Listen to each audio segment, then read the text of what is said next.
Elon Musk is suing the European Union over a landmark £100 million fine against his social media platform X amid the ongoing war over free speech and accusations of bias from the EU. Your voice, your vote. Former President Donald Trump is now threatening to defund schools that teach about slavery and even dismantle the Department of Education. He made those comments earlier today. We've made it 1 year penalty for inciting riots. We took the freedom of speech away because that's been through the courts, and the court said you have freedom of speech. But what has happened is when they burn a flag, it agitates and what's so important about freedom of speech is that as a utility is that you're able to find the best ideas and find really bad ideas. And how do you do that? I think maybe their license should be taken away. It will be up to Brendan Carr. But with many saying that's a tyrannical thing to even suggest, threaten, or say, and it should be taken as a declaration of war on free speech and the free press. And if you think it's going to stop with college campuses, you're out of your mind. What is the first thing you do when you wake up in the morning? Most wake up and reach for their phones before anything else, and the scrolling begins. We're immediately flooded with images, trends, and updates from hundreds of people, most of whom we barely know.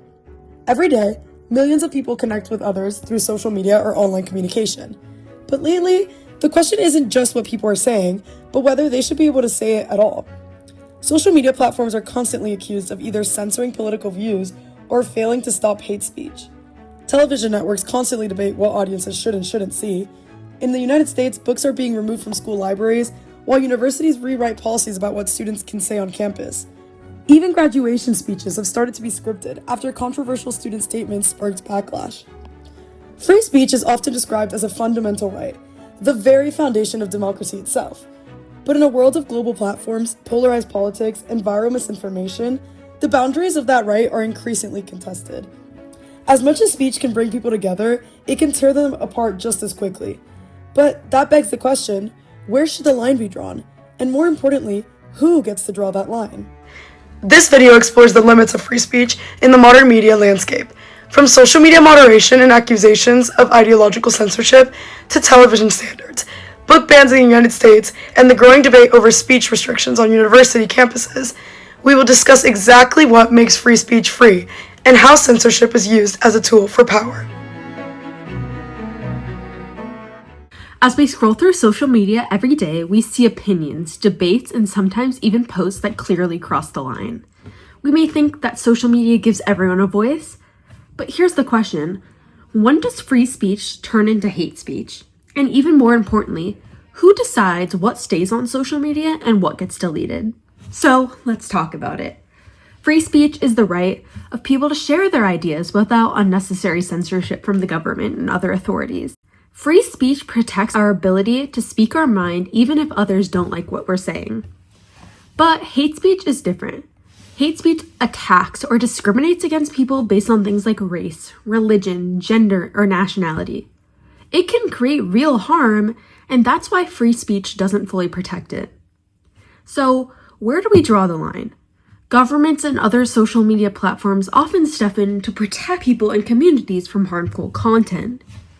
So, how do social media platforms actually handle this? TikTok, Instagram, and others often have rules called community guidelines. And they're used to content moderation and reporting systems to try and keep things under control. If a post breaks the rules, it can get taken down and the account can actually get suspended.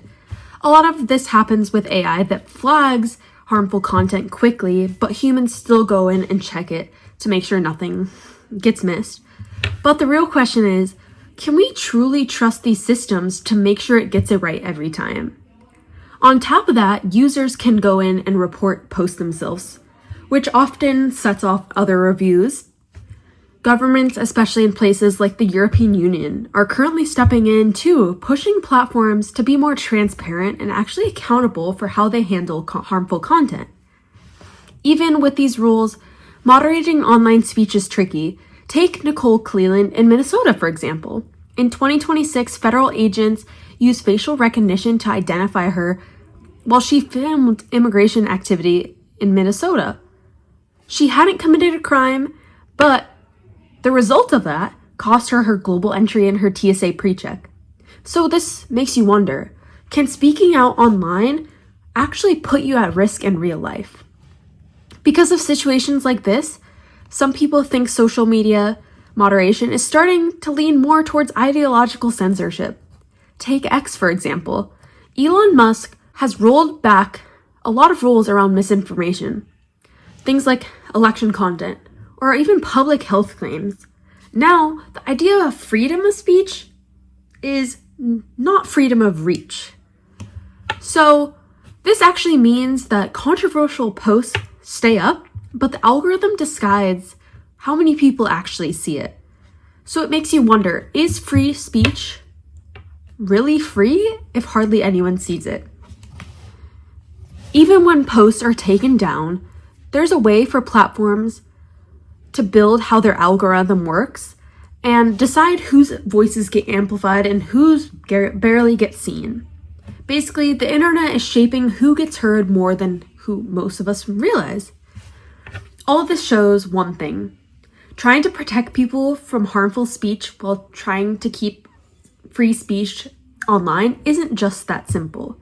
Every post, every repost, every algorithm decision matters, and we're all part of how the system works. Free speech concerns are not confined to social media we use daily, but are increasingly present in traditional television media as well. Television has historically had stricter limits on speech than most other forms of media. But why is that? Unlike platforms like YouTube or TikTok, broadcast networks operate under government regulation. They also rely heavily on advertisers and public reputation, which means controversial content can be risky. Because of this, networks often try to avoid certain topics when they can, and when they can't, they sometimes remove the content altogether. These restrictions are usually framed as a way to protect audiences and maintain neutrality.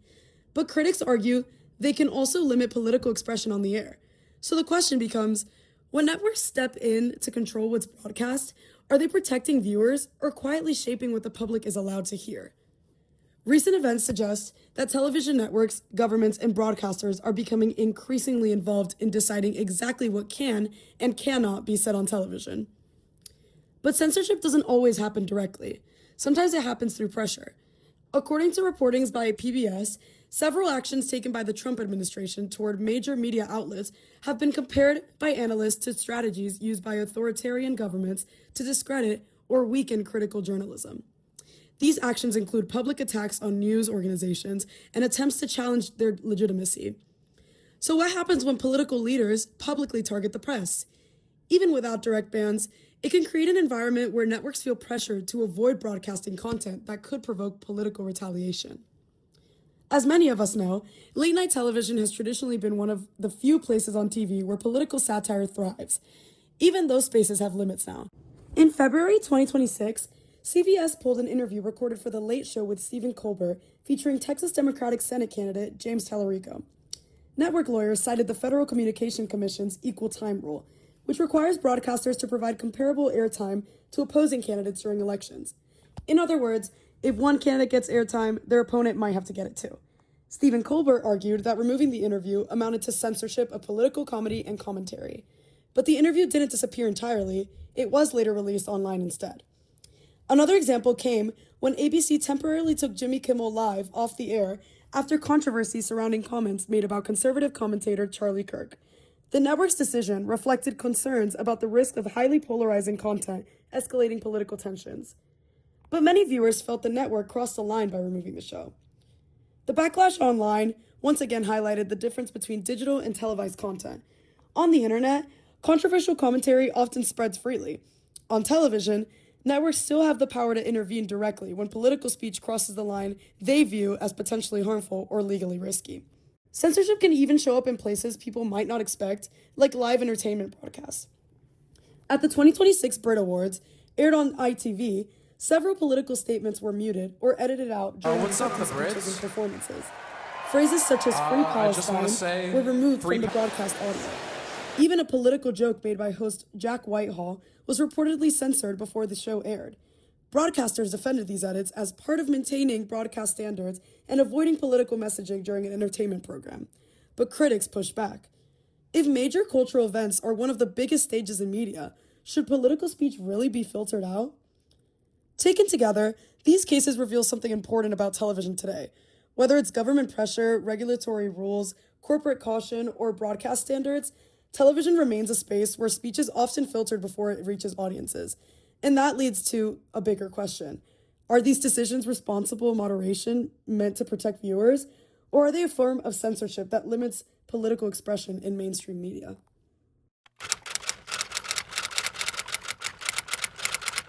In any conversation about censorship, book banning is at the forefront. While television and social media censorship are relatively new, book banning has been around since the BC era, the earliest American book bannings happening in the 17th century. For as long as writing has been a thing, people have tried to censor it. Nowadays, book banning has become a very divisive topic. Since 2021, there have been at least 23,000 documented book bans in the US. That doesn't mean there are 23,000 individual books affected, but there were nearly 4,000 unique titles among the 6,870 banned in the 2024-2025 school year alone. Thousands of books are being removed from public schools and libraries for including such topics as racism, social justice, illegal obscenity, or LGBTQ+ characters. The main arguments around book banning is keeping inappropriate materials away from children. This is why the bans center on schools and libraries, where books are made freely available to everyone, regardless of who they are. Parents believe they should be able to monitor the books their children read to ensure they are not being exposed to sex, violence, drug use, or other inappropriate topics in schools or public libraries. They ascertain that these so-called book bans do not prevent people from writing, buying, or reading any of these books, only that they should not be available for public access where any child could stumble across them. However, restricting public access to books is censorship. Whether or not people can get these banned books through other means, they are being censored. And when you look a little closer, banning books to protect the children becomes a flimsy excuse at the best of times. When you look at bookstores or libraries, there is already a system in place to keep children from reading topics that may not be appropriate, the age rating. Most books are categorized by the ages they're meant for. Obviously, children's books are for children and adult books are for adults. But there is also a middle grade for ages 8 to 12 and young adult for ages 12 to 18. Most bookstores and libraries separate the children and middle grade books from the young adult or the adult ones. This makes it easy at a glance to see which books would be appropriate for a child depending on their age. And parents can always read the books themselves before allowing their child to read it to make sure it is appropriate. Many argue that these book bans are not just about exposing children to adult content, but about fitting an agenda. This is why they believe that the majority of book bans in the past 5 years have been in historically conservative states. It's also why And Tango Makes Three, a famous children's book, has been challenged and banned since its release in 2005 because it centers around homosexual penguins, while classic straight love stories such as Cinderella are taught to and loved by children across the world. This is also why books like 1984, The Handmaid's Tale, and To Kill a Mockingbird are often banned. These examples in particular hold a common theme of challenging authority and exposing systems of oppression, making them powerful tools for questioning political power, social injustice, and the control of information. Universities are often described as places where ideas can thrive, no matter what they are. But recent years have seen some policies implemented by universities and state governments that raise concerns about whether academic spaces are becoming more restrictive when it comes to free expression. One example can be seen in Florida's public universities, where social media platforms like TikTok have been banned from campus networks and university-owned devices. Schools such as the University of Central Florida implemented the ban after the Florida Board of Governors issued an emergency regulation citing privacy and security concerns related to the app's foreign ownership. While these policies are intended to protect data security, critics argue that restricting access to widely used communication platforms can also limit how students share ideas and engage in digital discourse. Policies affecting academic programs have also sparked debate. Across Florida's university system, several degree programs, including African American Studies, Middle Eastern Studies, and International and Comparative Education, have been terminated following state productivity reviews. Supporters say that these changes improve efficiency, but others worry that eliminating majors may narrow the range of perspectives students are allowed to study and discuss. On top of that, controversies surrounding campus protests and speakers put the tension between safety and free expression into the spotlight. Pro-Palestinian demonstrations have sparked national debate about how institutions should handle political activism on campus. In 2024 and 2025, large student encampments and rallies across the U.S. campuses called for universities to divest from companies connected to Israel's military actions in Gaza. Administrators responded in different ways, some allowing demonstrations under certain guidelines, while others brought in police to dismantle encampments or suspended student groups involved in the protests. Protesters claim that these actions restricted students' rights to political expression, while others claimed universities had a responsibility to maintain campus safety and prevent disruptions to academic life. The conflicting responses show the difficulty of balancing the need to protect a university's student body with giving them the freedom to express their beliefs. At the same time, universities have sometimes canceled guest speakers, such as Ann Coulter at UC Berkeley, citing security concerns and potential protests. The event quickly became a national controversy, with arguments claiming that canceling the speech amounted to suppressing conservative viewpoints on college campuses. Those who supported the university's decision, however, maintain that universities must prioritize the safety of students and staff when credible threats of disruption of violence exist. Similar incidents have occurred at other institutions, where controversial speakers have been disinvited or events have been postponed due to similar arguments. These cases highlight the ongoing debate over whether universities are protecting campus communities or unintentionally limiting the range of viewpoints that can be expressed in academic spaces. All of these examples portray an ongoing challenge within higher education. Universities have a duty to create environments that protect students and maintain campus safety, while also preserving the open exchange of ideas that defines academic and ideological freedom. Balancing these goals remains one of the most difficult issues facing universities today. Ultimately, these tensions raise a larger question about how and why universities choose to place limits on free speech in the first place. Free speech is a big part of our community, but those in power are trying to censor it at every turn. If we can't collectively decide where the line is, we leave it up to them to decide where it falls and pushes it further into censoring the speech that should be free. The most we can do is be aware of how censorship is changing the world we live in, both on and offline, and just keeping our eyes open for who is actually doing the censoring.